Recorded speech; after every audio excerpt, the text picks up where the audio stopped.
Hello, I'm Wolf Blitzer. It's 1 p.m. here in Washington, 8 p.m. in Jerusalem, 10:30 p.m. in Tehran, wherever you're watching from around the world. Thanks very much for joining us. We begin with a world on edge and global tensions on the rise right now.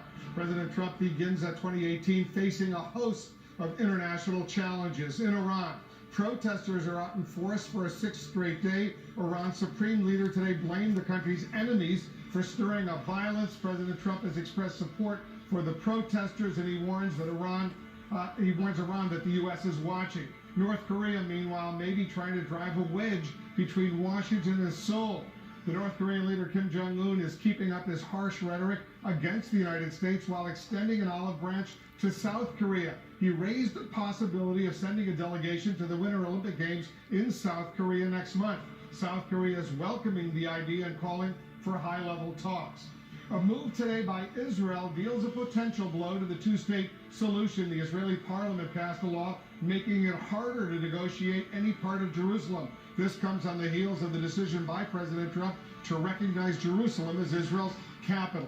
And Pakistan fires back. President Trump says the U.S. foolishly gave the country $33 billion in recent years to fight terrorism and got, he says, nothing in return. Pakistan's foreign minister says President Trump should hire an auditor to see who is lying.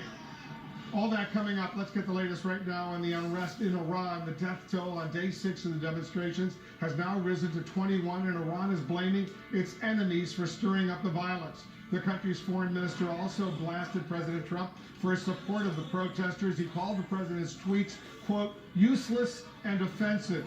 Let's go to our senior international correspondent, Nick Payton-Walsh. He's monitoring all of these developments from London. Nick, is President Trump's support likely to resonate with the protesters? What's the potential impact?